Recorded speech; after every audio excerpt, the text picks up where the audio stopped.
1 Samuel chapter 12. And Samuel said to all Israel, Behold, I have obeyed your voice in all that you have said to me, and have made a king over you. And now, behold, the king walks before you, and I am old and gray. And behold, my sons are with you. I have walked before you from my youth until this day. Here I am, testify against me before the Lord, and before his anointed. Whose ox have I taken, or whose donkey have I taken, or whom have I defrauded? Whom have I oppressed, or from whose hand have I taken a bribe to blind my eyes with it? Testify against me, and I will restore it to you. They said, You have not defrauded us, or oppressed us, or taken anything from any man's hand.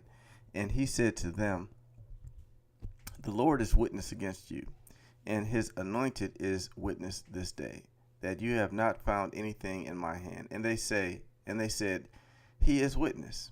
And Samuel said to the people, The Lord is witness, who appointed Moses and Aaron, and brought your fathers up out of the land of Egypt. Now therefore stand still, that I may plead with you before the Lord concerning all the righteous deeds of the Lord that he performed for you and for your fathers.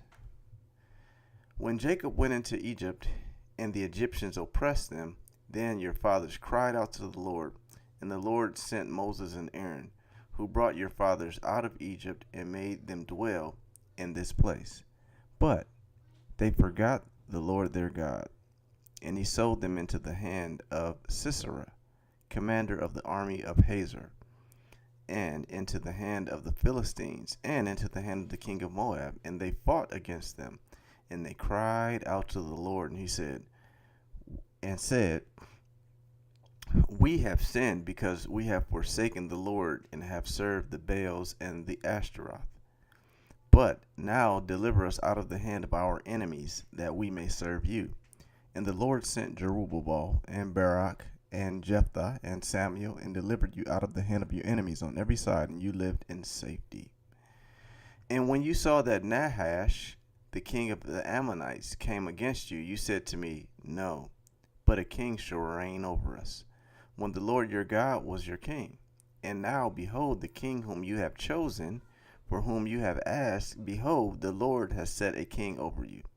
If you will fear the Lord, and serve him, and obey his voice, and not rebel against the commandment of the Lord, and if both you and the king who reigns over you will follow the Lord your God, it will be well. But if you will not obey the voice of the Lord, but rebel against the commandment of the Lord, then the hand of the Lord will be against you and your king. Now therefore, stand still and see this great thing that the Lord will do before your eyes. It is not wheat harvest today. I will call upon the Lord that he may send thunder and rain, and you shall know and see that your wickedness is great, which you have done in the sight of the Lord, in asking for yourselves a king. So Samuel called upon the Lord, and the Lord sent thunder and rain that day, and all the people greatly feared the Lord and Samuel. All the people said to Samuel, Pray for your servants to the Lord your God, that we may not die. For we have added to all our sins this evil, to ask for ourselves a king. And Samuel said to the people, Do not be afraid. You have done all this evil. Yet do not turn aside from following the Lord, but serve the Lord with all your heart. And do not turn aside after empty things that cannot profit or deliver, for they are empty. For the Lord will not forsake his people, for his great name's sake, because it has pleased the Lord to make you a people for himself. Moreover, as for me, far be it from me that I should sin against the Lord by ceasing to pray for you, and I will instruct you in the good and the right way. Only fear the Lord and serve him faithfully with all your heart, for consider that what great things he has done for you. But if you still do wickedly, you shall be swept away, both you and your king. 1 Samuel chapter 13. Saul lived for 1 year and then became king. And when he had reigned for 2 years over Israel, Saul chose 3,000 men of Israel. 2,000 were with Saul in Michmash and the hill country of Bethel, and 1,000 were with Jonathan in Gibeah of Benjamin. The rest of the people he sent home, every man to his tent. Jonathan defeated the garrison of the Philistines that was at Gibeah, and the Philistines heard of it. And Saul blew the trumpet throughout all the land, saying, "Let the Hebrews hear." And all Israel heard it, said that Saul had defeated the garrison of the Philistines, and also that Israel had become a stench to the Philistines. And the people were called out to join Saul at Gilgal. And the Philistines mustered to fight with Israel 30,000 chariots and 6,000 horsemen and troops like the sand on the seashore in multitude.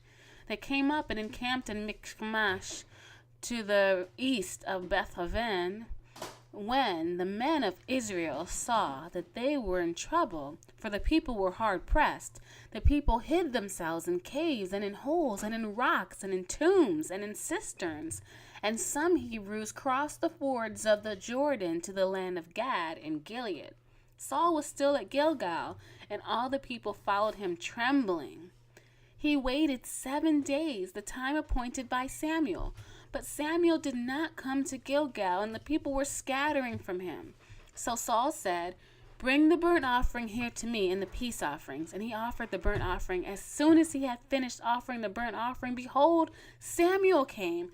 And Saul went out to meet him and greet him. Samuel said, "What have you done?"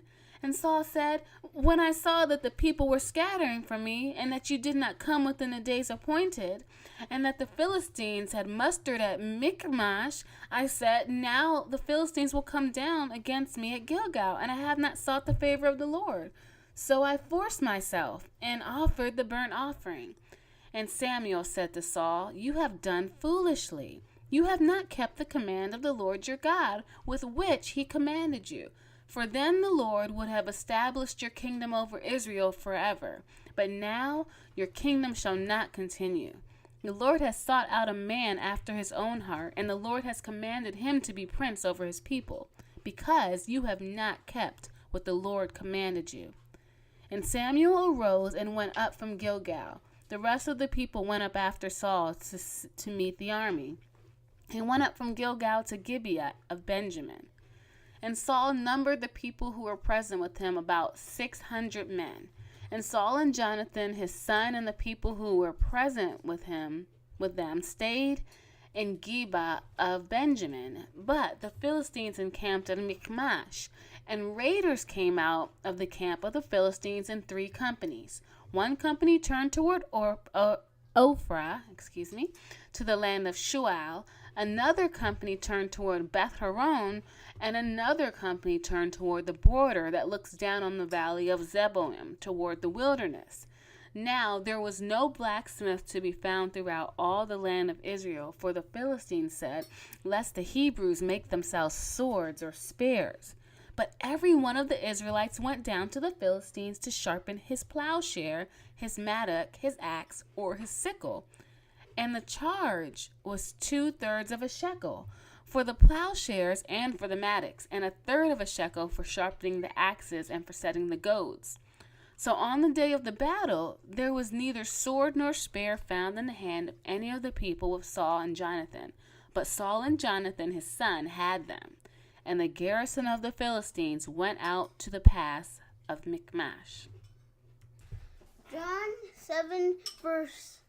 John chapter 7, verse 1 through 30. Jesus at the feast. After this, Jesus went about in Galilee. He would not go about in Judea, because the Jews were seeking to kill him. Now the Jews' feast of booths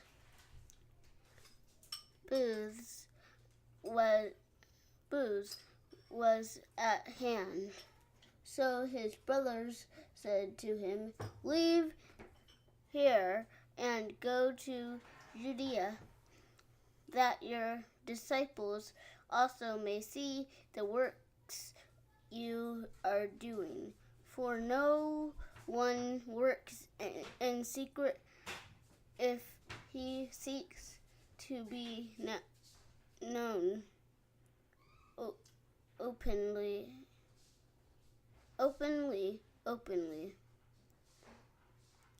If you do these things, show yourself to the world, for not even his brothers believed in him. Jesus said to them, my time has not yet come, but your time is always here. The world cannot hate you, but it hates me because I testify about it that its works are evil. You go up to the feast. I am not going up to this feast, or my time, for my time has not yet fully come. After saying this, he remained in Galilee.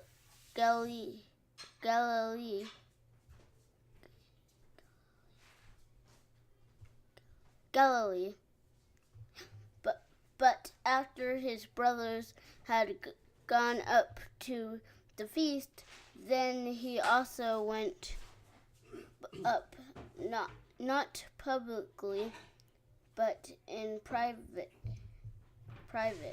The Jews were looking for him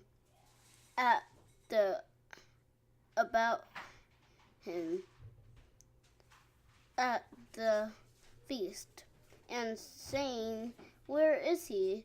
And there was much muttering about him among the people. While some had said, he is a good man, others said, no, he is leading the people astray. Yet, for fear of the Jews, no one spoke openly of him.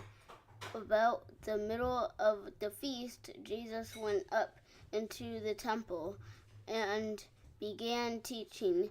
The Jews therefore marveled, saying, how is it that this man has learned when he has never studied?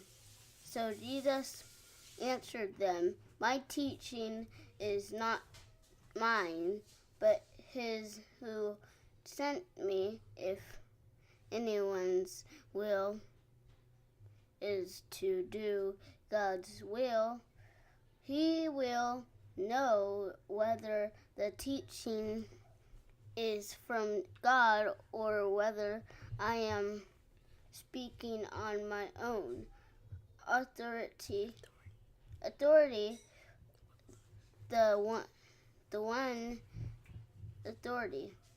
The one who speaks on his own authority seeks his own glory, but the one who speaks on glory of him who sent him is true, and in him there is no falsehood. Has not Moses given you the law? Yet none of you keeps the law. Why do you seek to kill me? The crowd answered, you have a demon who is seeking to kill you. Jesus answered them, I did one work, and you all marvel at it. Moses gave you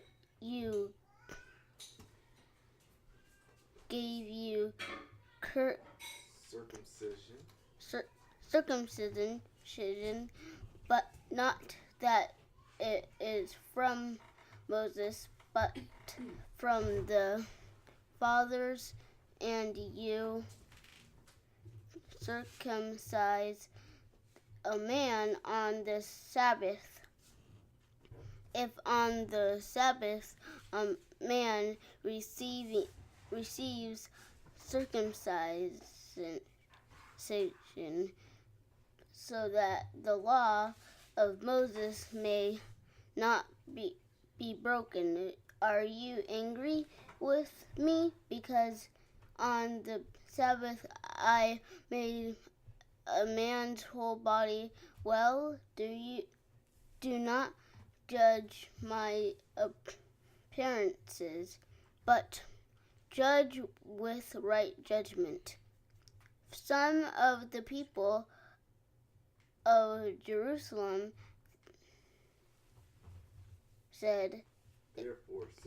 therefore said, is not this the man whom they seek to kill? And here he is speaking openly, and they say nothing to him. Can it be that the authorities really know that this is the Christ, but we know where his man comes from? This man comes from?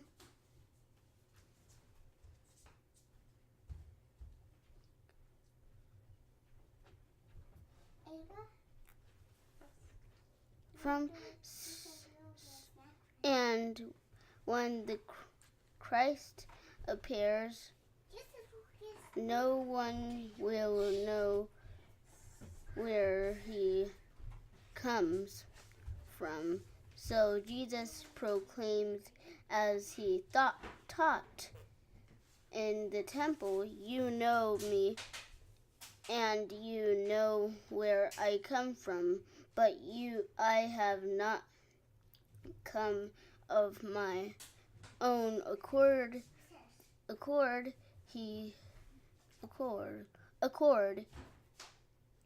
He who sent me is true, and him you do not know. No, I know him, for I come from him, and he sent me. So they were seeking to arrest him, but no one laid a hand on him, because his hour had not yet come. Psalm chapter 108. My heart is steadfast, O God. I will sing and make melody with all my being. Awake, O harp and lyre. I will awake the dawn. I will awake the dawn. I will give thanks to you, O Lord, among the peoples. I will sing praises to you among the nations, for your steadfast love is great above the heavens. Your faithfulness reaches to the clouds. Be exalted, O God, above the heavens. Let your glory be over all the earth, that your beloved ones may be delivered. Give salvation by your right hand, and answer me. God has promised in his holiness. With exaltation I will divide up Shemek, and portion out the valley of Succoth. Gilead is mine, Manasseh is mine, Ephraim is my helmet, Judah is my scepter, Moab is my wash basin. Upon Edom I cast my shoe. Over Philistia I shout in triumph. Who will bring me to the fortified city? Fortified city. Who will lead me to Edom? Have you not rejected us, O God? You do not go out, O Lord, O God, with our armies. O grant us help against the foe. For vain is the salvation of man. With God we shall do valiantly. It is he who will tread down our foes. Proverbs chapter 15, verse 4. A gentle tongue is a tree of life, but